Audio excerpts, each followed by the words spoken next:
This is impossible. God would not have created a creature such as this. It has no place here. Yet, it is here. Right before my eyes. The Bureau told me to keep cool, and to keep an open mind. Everything that lives can die, they said. This is no different from Korea. Just aim and pull that trigger. But I couldn't do that, could I? I saw my friends cut down before me at Unsun, frozen in fear. But that was then, and this is now. I will not allow it to happen again. This is Red Moon Roleplaying.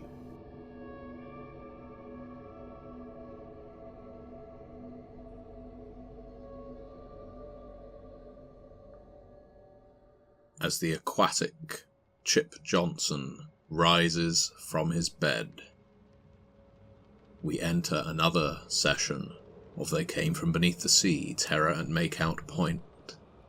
Our heroes are perhaps pinned, maybe certain to face their doom, in the upstairs of the Johnson household. On one side of the door is the patriarch, John, with his shotgun that he has just fired at Dr. White. In the room with our heroes is Chip Johnson, somehow returned from his grisly kidnapping and suspected murder, but returned somewhat differently. The creature that is rising in tendrils of watery ooze only vaguely approximates a human. His skin seems to drip and melt, his eyes lolling in their sockets, almost like the eyeballs are too small for the caverns around them. His jaw works fruitlessly, emitting a gurgle, like a drain, sucking down a little too much water. His clothes and the bedding around him are saturated with whatever this Chip Johnson simulacrum is made from. And now I turn it over to the heroes to ask, what are you going to do? Well, I stand there in between the agent and this, whatever it is that's risen from the bed, as the blast goes off, and the doctor is flung into the room with the door shut behind him. Is this thing menacing? Is it going towards us? Right now it is rising, almost like Nosferatu from its coffin. Up on its heels, rising from the bed, tendrils of fluid still linking it to the bed sheets as it goes at you. You certainly assume that that's threatening because it's not behaviour you've ever witnessed before. Certainly it's not normal. I look at it wide-eyed, and panic rises over me to a point that I do not know what I'm saying, and I'm shaking, and I grasp my bat as I go to strike him, and out of my mouth comes, "Flun eidril clag yog. We have seen our first successful use of a quip, I believe. Well, was it successful? That is for the rest of the group to decide. You have to vote. Is that an appropriate or entertaining or dramatic use of one of his quips? It certainly is dramatic, yes. I feel so as well. Okay, well in that case, what dice roll are you making? Because when you make your dice roll now, if you get at least 3 successes, you can basically declare the scene award-winning. What that means is, well, in meta fashion, this scene from the movie would be played as a preview clip at the award ceremonies, or at least get to the film's trailer. In our sense, in character, it allows you to do one of two things. It allows you to retain the quip until the end of the story arc and draw another one, or instantly use a cinematic without a rewrite cost. You gain 1 additional die for using the quip. I'm going to use close combat combined with might, I'm guessing, which would be 3 plus 3. And then plus 1 then for the quip. Yep, so again, you need 3 successes, and this will be an award-winning scene that would make it to the trailer. Can we say that I'm currently the center of attention, front and center of the action? Yeah, definitely. Okay, then I take the spotlight, and I roll 1 extra die. You do indeed. This is your scene. I can only tell that I have gotten 1 success. You do strike the creature with your bat, and although your quip is thunderous and echoes in an alien language that makes your 2 companions balk with fear, as there is something definitely reminiscent about those words, although they can't exactly place them, your bat connects with Chip Johnson, or what maybe was or might soon be Chip Johnson. The baseball bat is not a terribly effective weapon against a creature such as this. By all means, roll your might. You will get, essentially, 1 damage on this creature alone from the baseball bat. Let's just see whether you get any additional. I get 1 0 and 1 9. Oh, okay. You make a stunning blow against Chip Johnson, connecting with his head, where you would expect to hear a crack like carving open a coconut.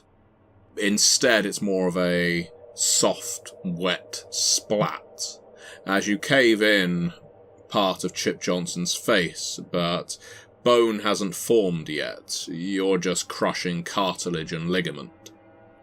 You draw the baseball bat away from the impact area and see that his face has caved in and is oozing something pink and again tendrillous, more thin than the tendrils that link him to the bed, like hairs that are writhing and wriggling dramatically quickly. You've definitely caused some damage, but who knows how much a creature like this can take.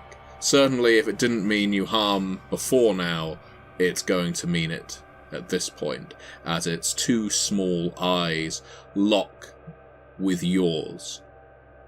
And it responds with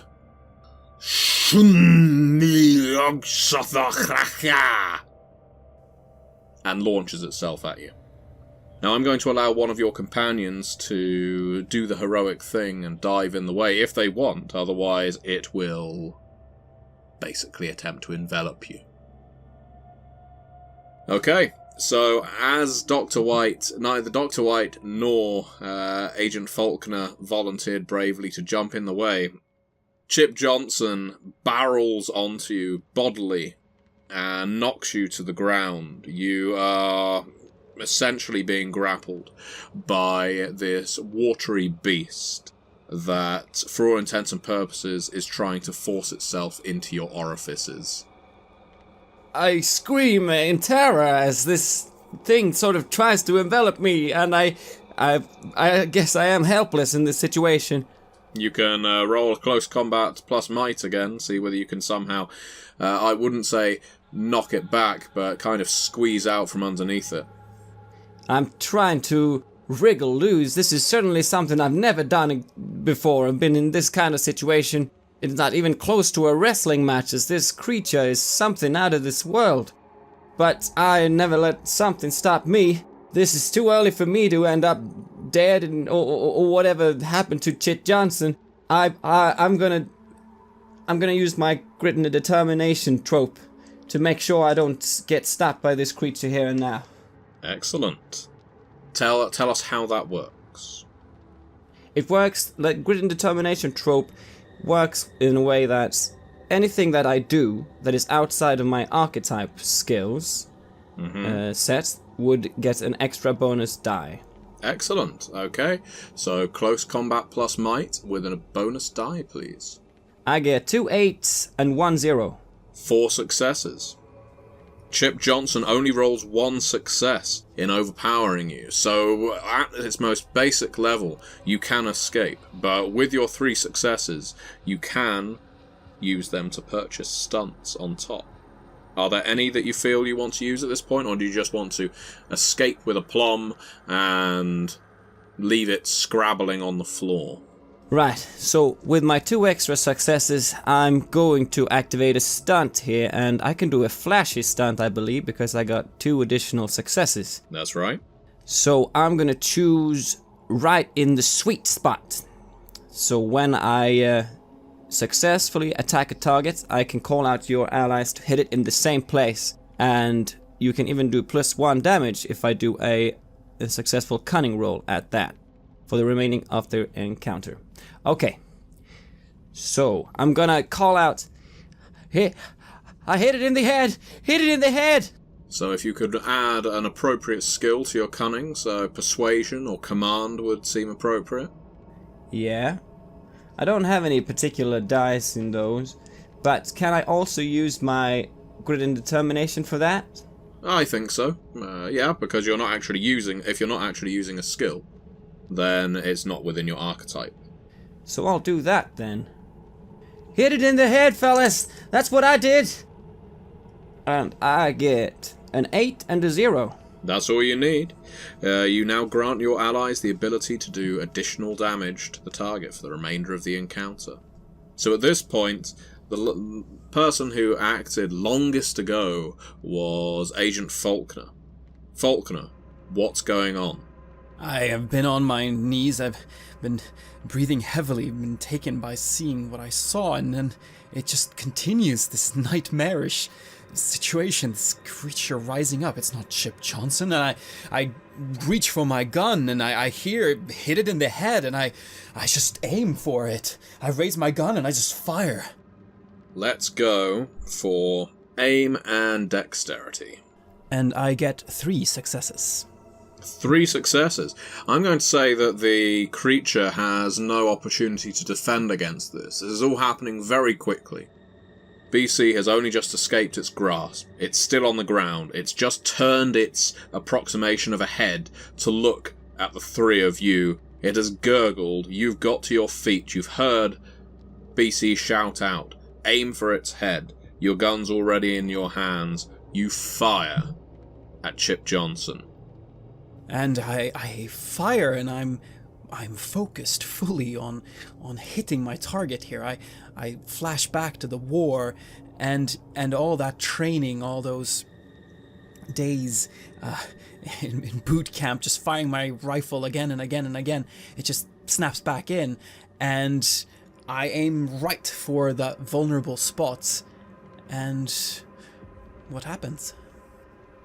Well, with your existing success, your additional successes for using your stunts, calling back to your past, your time on the firing range, your time in combat, your bullet exits the gun and flies unerringly into the forehead of Chip Johnson.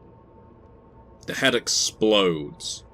Heads shouldn't explode when shot with a handgun, but this creature's head detonates with the impact, spraying you all with this viscous substance. Chip Johnson seems to be melting away into and probably through the floorboards. You don't know whether it's escaping or dying. Dr. White, this has all happened in a matter of 3, maybe 5 seconds. I am still stunned that I've even managed to get myself into this position. And yet my body moves almost by itself. Somehow I'm able to reach for my cane, roll, and correct myself back onto my feet, all in one oddly practiced motion. As soon as this is finished, I kind of feel myself snap back. I grasp my cane, and I say, "Agent Faulkner, the door! The mad fool downstairs, the door! He's got a gun!" And having just fired my gun and taken out the one threat, I immediately turned my attention to the next, to the man with the shotgun. I really don't want to injure John. I know this man. He seemed different, but perhaps I can just disarm him somehow. And I start moving towards the door, trying to find some kind of cover, because he must be rushing up, having heard this shot. He must be coming any second now. Indeed, he is already at the door, and two things happen at the same time. You start hearing screaming from downstairs, directly below this room. You think where the lounge would be, where you'd previously seen Karen Johnson knitting away. And you hear, "You open the hell up and get your hands off my son!" from outside the door. "Don't make me blast this door open! God damn you!" As this is happening, I look around the room. Now I seem to once more be myself. Has Chip Johnson left the scene? Is there anything even left of this substance that seemed to be him? There's a mottled and gungy version of Chip Johnson, almost embryonic, on the floorboards now. Completely hairless, pink, and tender. The limbs are bare stumps that haven't even formed into arms or legs. The face has very smooth, almost unidentifiable features. But the main mass of Chip Johnson's body has leaked out through the floorboards, and you suspect is now dripping down onto Karen. I will rush to this horrific scene, and yet so fascinating, and I'm trying to grab my kit and get a sample. As I'm doing this, I yell at the agent. "Agent, this man has fired on you! Take him down, you fool!" I quickly get up off the floor, after having slithered away, and see this mass now forming, and I get up and I get towards the door, where I see Jonas is already making his way, and my idea is that I'm gonna just fling the door open, and if John Johnson is just outside, then I'll be able to just disarm him or push the rifle away from him. That's your plan. You intend to swing the door open. Yeah. Well, the door is easily enough opened. It wasn't locked, so you fling it open. So in the bedroom with you, just to remind you, Agent Faulkner is stood there, gun held at eye height, presumably, pointed at the doorway. Dr. White is scrabbling around on the floor, trying to salvage samples of Chip Johnson. You are stood in the doorway, having opened it, albeit just to the side. The patriarch of the Johnson family, John, is stood there, shotgun aimed. It's a split-second decision. Faulkner could fire at exactly the same point that Johnson fires. Both of them could take each other out, one of them might miss. But then we have BC just stood slightly to the side from where he's flung the door open. Are you going to try and use that split second to try and disarm John Johnson? I'm gonna try and tackle him down. So you charge out of the door, probably with a roar. That's what I do. No time to think. Gotta stop this madness. Close combat. And as you're charging, I'm going to give you the choice of using dexterity or might. In fact, I would even let you use stamina at this point, because this is less about strength and more about just your bodily force barreling into him. So you get to choose which physical attribute you pair. I suggest going for a high one. I'm gonna go with dexterity. I'm gonna try to do this as smooth as possible, having opened the door, seeing that I'm in between them, and for whatever it's worth, just make my way straight into him and get that gun out of the way. I get a 10. So that's 2 successes. I'm going to roll and see whether John Johnson reacts quicker than you. And if Agent Faulkner wants to roll and see whether he reacts quicker, or do we think Agent Faulkner would allow BC to do his act without trying to shoot over his head? I think I would be scared to hit BC, seeing that he's doing this now. John Johnson has no such hesitation. So let's roll and see how he does. Well, your 2 successes are just enough to beat his single one. He fires, but you tackle him, so his shell hits the ceiling. Because as you push into him, you do manage to wrestle the shotgun out of his hands quite quickly. He's fired both barrels now at any rate, but it's out of his hands, and because you're on this hallway over the stairs, your charging into him makes him go, "Oh, oh, ah!" and through the banister all the way down to the ground floor with a crunch. And what about me? Do I follow with him? No, you succeeded. So you managed to keep your footing. There's a precarious moment where you're balancing the front half of both feet over the edge of that banister. Your heels on the gantry, and you manage to stabilize yourself. It's like when you're climbing the skyscrapers overlooking the city in your normal life, your life away from this hellish place called Denton. And that's thought, bringing yourself to working on those girders, being up on those tall buildings, is what allows you to ironically earth yourself. And all I feel in this split second is the warmth of the barrels of the shotgun that I somehow have in my one hand and the bat that I have in the others, both stretched out to the sides, keeping balance, feeling sweat, or is that substance from whatever I just wrestled down in the room come down my forehead. I just step back 2 steps. And I start moving up to BC. Are you alright? I'm alright. What about him? And I look down and I hold my gun. What do I see? It's not too far a drop, but it was enough for John Johnson. He landed head first on the floor, and it was enough to snap his neck. That's visible from up here. His head is askew at an angle you don't think anyone could survive. Oh no. I know I killed him. I killed him, Jonas. He was threatening our lives. He was firing upon us. He was firing upon a federal agent.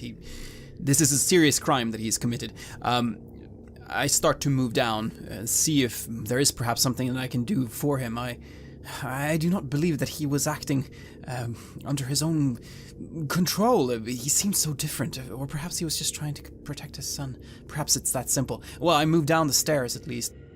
I dropped the shotgun and the bat, and I just hold up both of my hands. Feel panicked.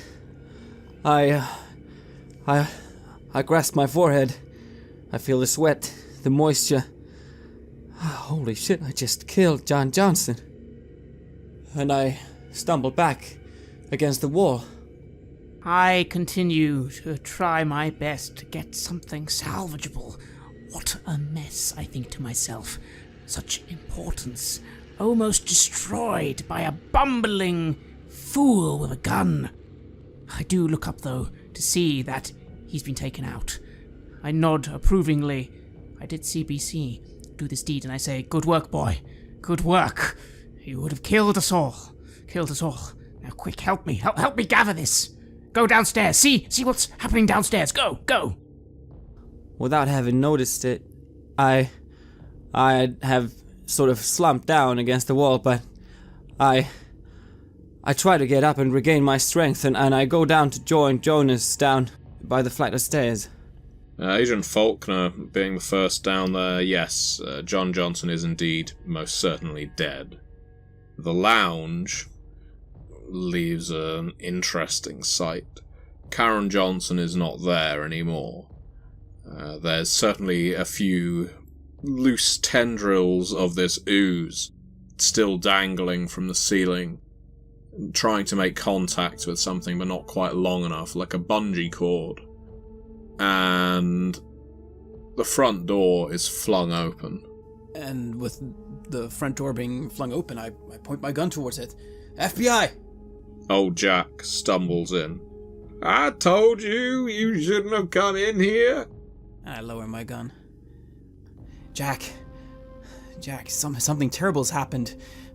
But you were right, Chip wasn't himself. It was all wrong.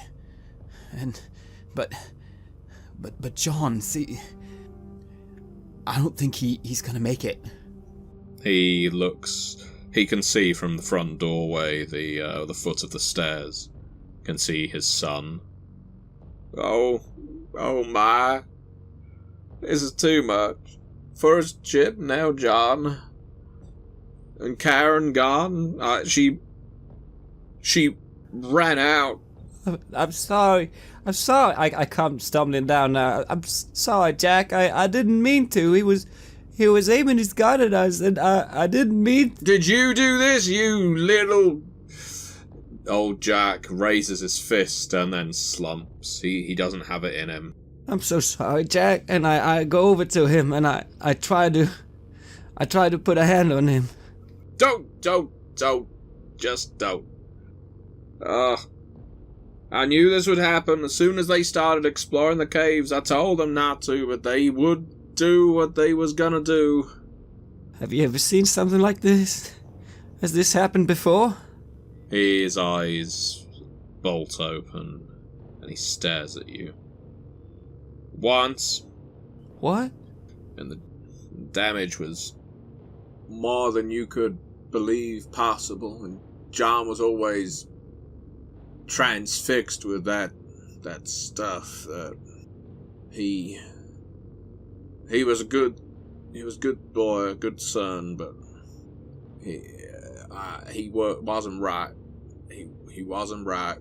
I should have known. That's why he was going down into the caves. It wasn't for fishing, wasn't for shrimp. He slumps down on Karen's sofa and then starts weeping to himself. I notice I'm crying as well, and I'm trying to wipe my eyes. He then gets up from the sofa looking up at the tendrils. My God! Oh, no, not again! Not again! He goes to stumble out of the house.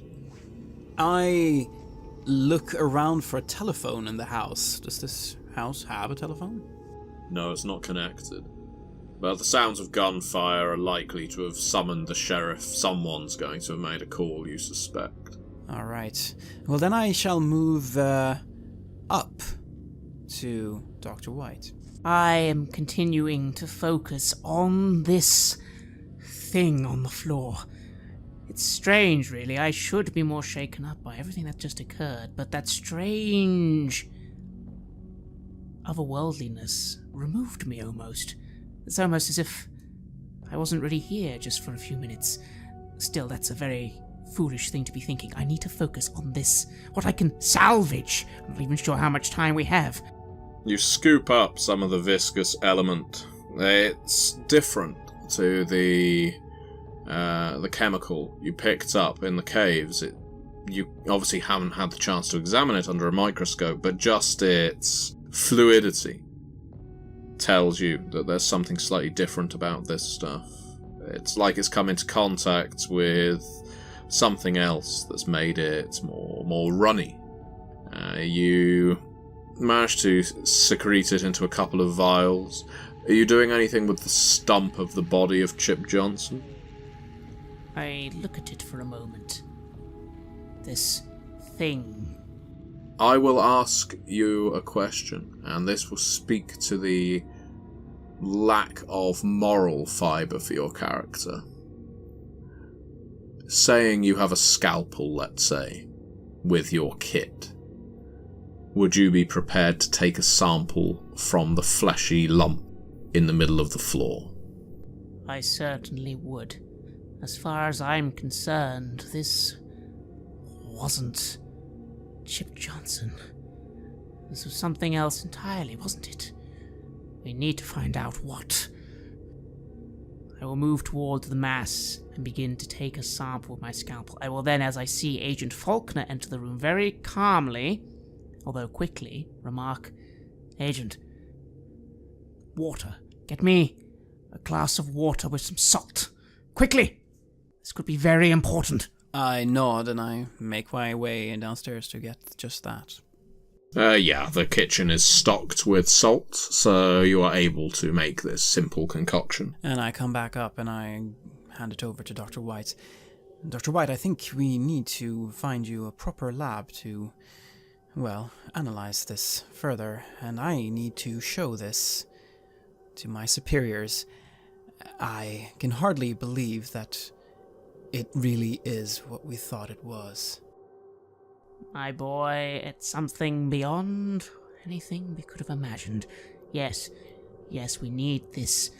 We need you to corner this off. Can't have the sheriff taking this away from us. And just a moment. Let's see. I hand him the sample of flesh I just took, quite haphazardly. And then I go to cut another piece off. This piece I quickly gather in one of my spare petri dishes, and I start to pour the salt water on it, seeing how it reacts. Well, as you've put a lot of thought into this, I'm going to instinctively allow you directorial control. You tell me how it reacts, Dr. White, as the room seems to darken. If anyone who could see your eyes right now could see their shade just change colour slightly. What happens as you apply this saline mixture? It twitches. Ever so slightly. It twitches very slowly and then a little more rapidly. And it almost seems out of it to sort of extend. It's quite minor though. As this is happening, I sort of back off. And I say, Look. Salt water. It reacts to the salt water, Agent. I nod. Let's secure as much of this as we possibly can, alright? Is this, this body, would it be possible to get out of here, or is it still man-sized, or is it become much, much smaller? It's like, I guess, a man if you took an inch of skin and meat off of its exterior on all sides. Its arms and legs are basically stumps that end in fleshy nubs, points that just had never grown into full size. So it doesn't stretch lower than a thigh or a bicep, and indeed the muscles haven't really developed. It would be easy enough to carry, if you really want to carry it, and lay your hands on something like this. Certainly you could find gloves, although whether Dr. White carries enough gloves on him for everyone, probably he does. But then, where would you put it? In a Hessian sack, maybe? Before you can really pay much thought to it, Sheriff Reese enters downstairs. BC was so caught up in his grief that he didn't even hear the car pull up. Yeah, I was about to go out and have a breath of air, just get out of this mess, but I meet him there in the doorway. You can see old Jack is already in the back of the car. Looks like he must have driven past him as he was stumbling down the road, and he just put him in cuffs and in the car. He's got his gun out and sees you. He raises it. I hold my hands up, and I say, Sheriff, thank goodness you're here. John was out of his mind. He was firing his shotgun at us. I tried to wrestle it from him, but then he fell down the stairs. And that is the honest truth, sir. Is that so? Yes, sir. We got Agent Faulkner upstairs, along with with Dr. White. I'm sure you heard about Chip coming back. I did. Well, he wasn't himself. And if it wasn't for me, they'd all be dead, both of them, and Jack as well. Lay down on the floor, face down, hands above your head. I'm gonna pat you down, make sure you ain't carrying nothing. Of course, sir, of course. I nod, sweating profusely, and I lay down on the floor. slowly and put my hand out on the side. As he's doing so, he's looking over at the body of John, still at the foot of the stairs. His head at a right angle to his neck. Jesus Christ. Okay, you sit yourself over on that sofa. I can see you ain't strapped or nothing. You two! Upstairs! I know you's up there. I know there's some guns up there too. I want the two of you to come down, and I know this'll sound mighty awkward, but I need to see your hands before I see your feet. So you're gonna have to shuffle your way down those stairs, you hear me? This ain't a raid, this ain't Butch Cassidy. I am not coming up those stairs to get my head blown off. I sniffle to myself and I go down, sitting on the couch. Don't you move. You hear me? Don't you move. Well, you told me to sit on the couch, sir. I mean from the couch. I'm a bit rattled. I nod towards Dr. White. Better hurry it up. And I start moving towards the door. And I'm complying with what he's saying. I've holstered my gun and I'm having my hands up. I'm putting my hands before my feet, as he says. Sheriff Reese, it's Agent Faulkner. I have the situation under control here. I remember. Yeah, it certainly looks like it. Why don't you just come down here? I will do just that. And I begin moving down, showing that I am indeed in control of this situation, that as chaotic as it looks, that I am indeed in control here. And where's your oddball friend? I shall sigh a little, calling out, "My God, you stupid sheriff, I'm an old man with a cane. What do you think I could possibly even do?" And yet I am shuffling forwards, one hand up, the other trying my best to hold my cane and also show that it's holding a cane and no weapon. Less of the insults. None of the stupid. I want answers. Once you're both down at the bottom of the stairs, he points you both over to the couch with his gun. I ain't taking this gun off of you until you give me the breakdown of why exactly John Johnson took a tumble and broke his neck. Why his dad is in the back of my car, claiming they's dead, they's all dead. And where Karen Johnson happens to be. And hell, let's go 4 for 4. Where's Chip Johnson? 'Cause I'm guessing he ain't upstairs no more. I look around in the room. I mean, these tendrils coming down, this, And what in the hell is that? That is Chip Johnson.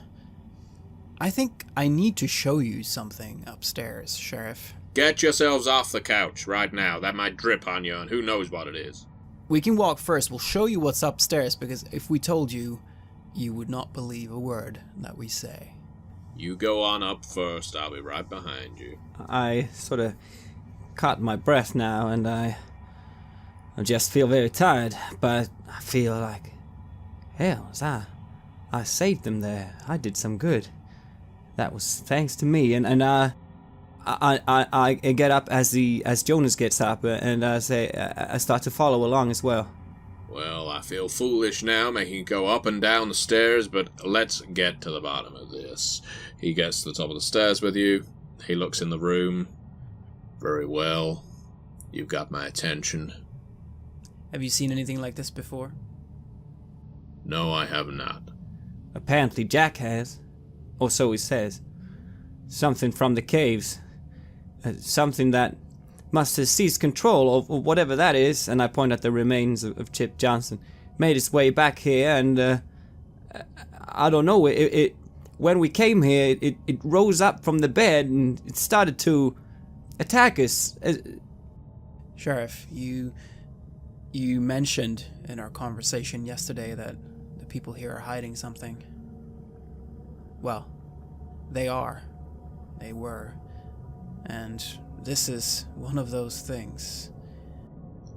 I do not know what in the hell. Well, usually I'd say this is where I'd call in someone from, well, a bigger city.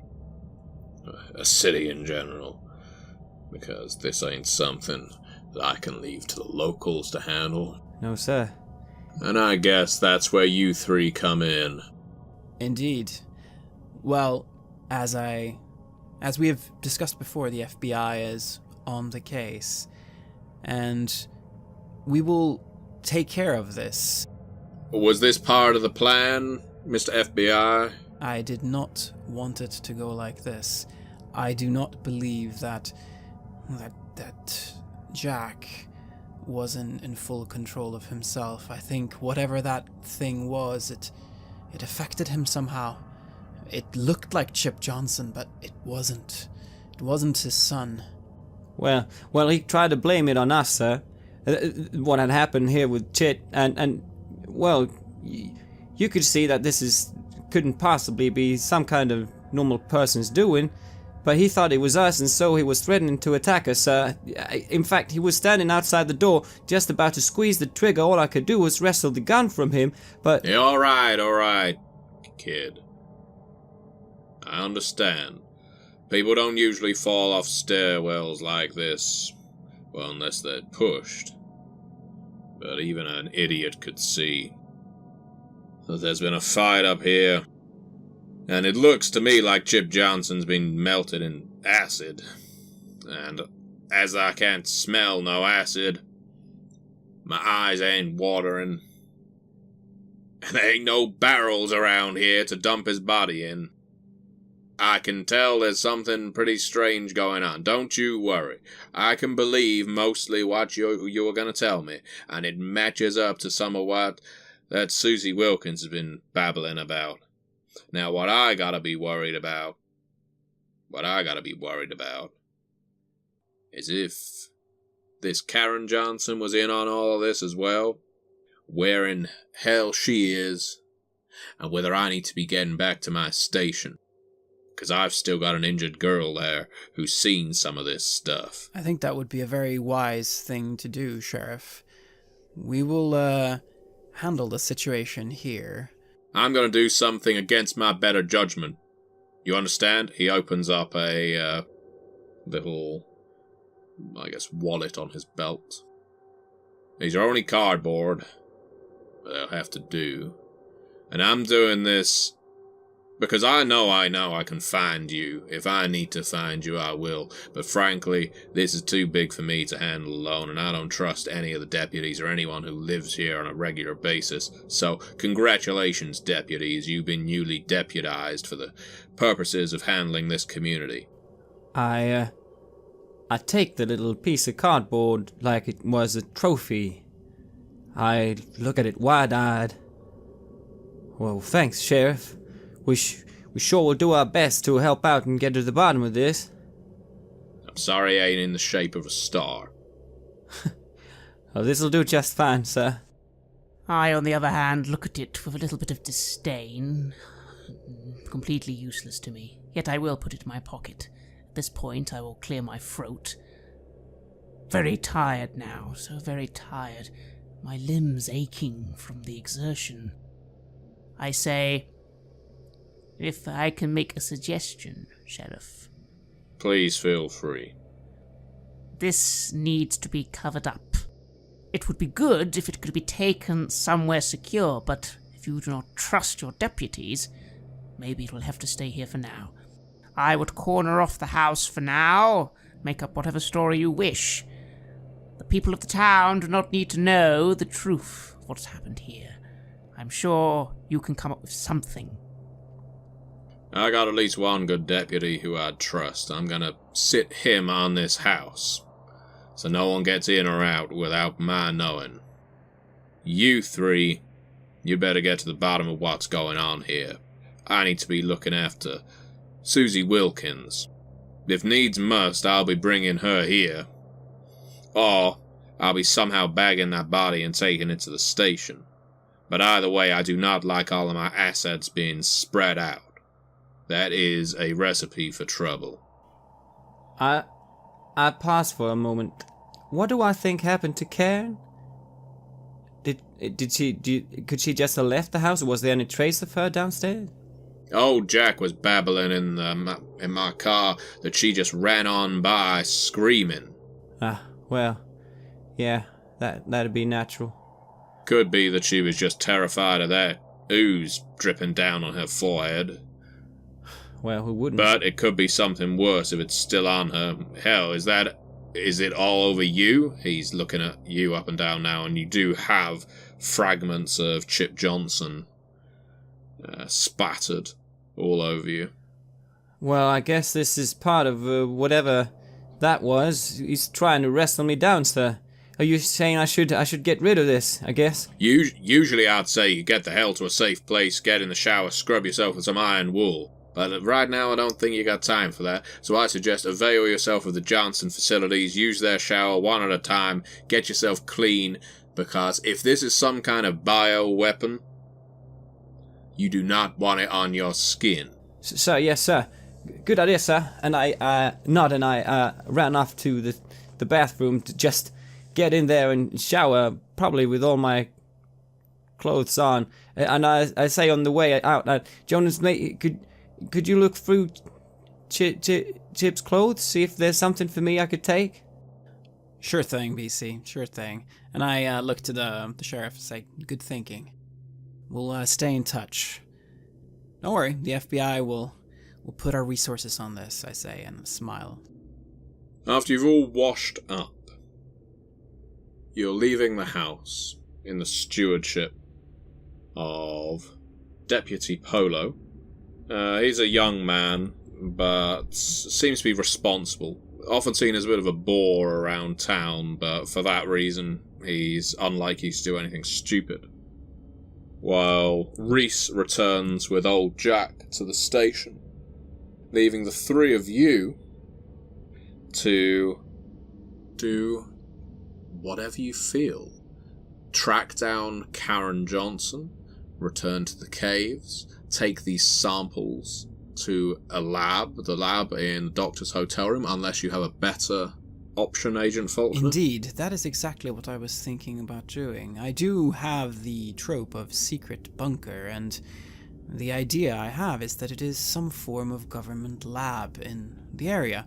Perhaps set up just for this purpose, perhaps because this isn't the first time this has happened.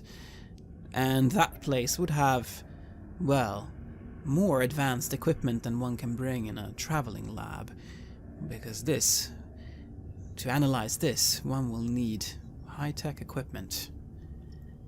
Is it possible to utilize that trope somehow and allow either the doctor to analyze it there or to have the sample analyzed there? Very good. I'm happy for you to use your secret bunker for that reason. So you're now telling the other two about this secret bunker. I wonder how they respond to that. So, gentlemen, the government knows that what we've seen today, it is not the first time that, well, they have seen things of this nature.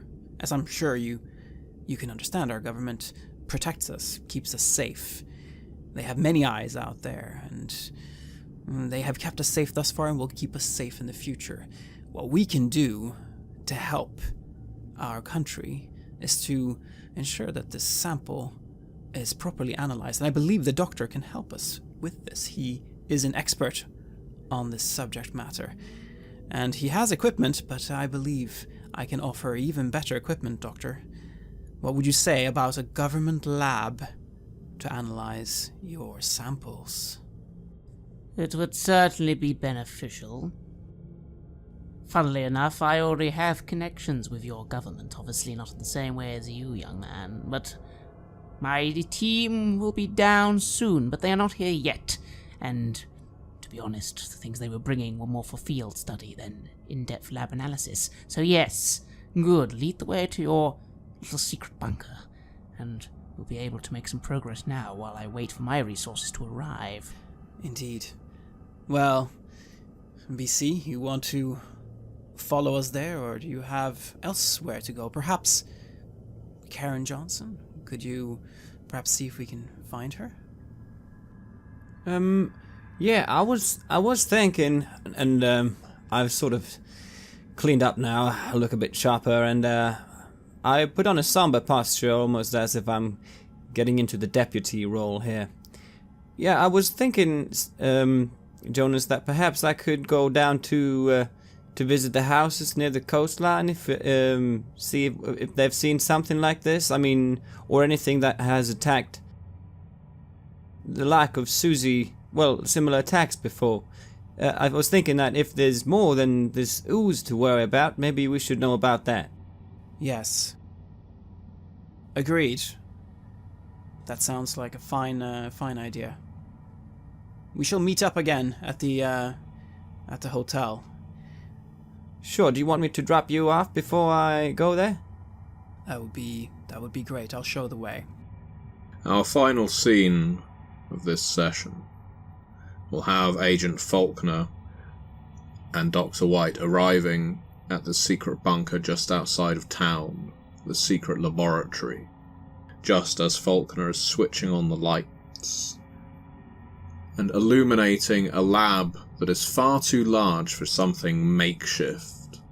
This was clearly designed and placed here, constructed with a purpose, and the lights illuminate not just the room, but also Dr. White's mind. The government is clearly aware of something very interesting going on in Denton, Alabama. I believe that in this lab, of course, we must be able to report what we have found to the government, to the Bureau. So I shall, at this point, report in to Deputy Director Rosen. He is the one who sent me here, after all, and I have good news for him. We have found what we are looking for. It is here. It is back. And now we have an opportunity that we cannot let slip through our fingers. And Dr. White? I shall step forth into the lab. I shall begin expecting things quite quickly, yes. This'll do. Of course, it makes even more sense to me that my initial request for assistance was met so easily. They maybe suspected I would be involved in this. They did, after all, suggest the location in the first place. Yes, of course. No matter. I know what their interests are, but I can see more than that. The agent, I imagine, is merely concerned with what this creature... Yes, I know now. It's a new form of life or creature. It has to be, yes. He probably just wants to defend people from it, and that is admirable, of course. But there is far more here than that. This could be something that changes the world, and I will use it for that. And as B.C. Rosberg in our epilogue is retracing the steps of Susie Wilkins, unless I'm very much mistaken. That's right. Knocking on doors, or at least making your way to. The thoughts are going through your mind of everything you've encountered over the last few days. The cave with the gurgling noise, the long streak of blood from Chip Johnson's car, the tale Susie Wilkins apparently told about being attacked in the woods, everyone in Denton having a secret, the erratic and homicidal behaviour of John Johnson, and of course Chip Johnson melting before your very eyes. Then you realise you're out here, alone, in the woods. While you have your car, it doesn't feel safe at all. And the danger is only hammered home when you think you catch a glimpse of an individual in a diver's suit, about 30, maybe 40 yards back, beyond the tree line, in the woods, watching you as you drive on by. you realise that out here you are in extreme danger.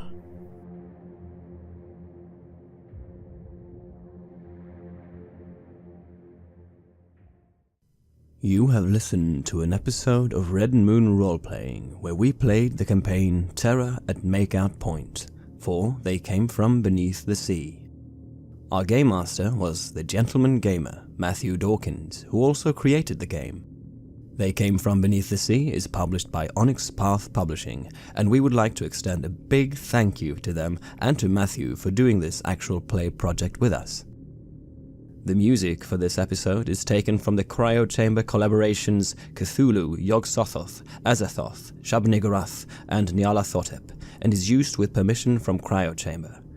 Please check out cryochamber.bandcamp.com or their YouTube channel for more of their lovely dark ambient. Finally, a big thank you to all of our Patreon backers. Creating all of this content would not be possible without your generous support on Patreon. You give us loads of energy, you help us cover our costs, and you open up time for us to record and edit. So, from the bottom of our hearts, thank you ever so much. See you again soon.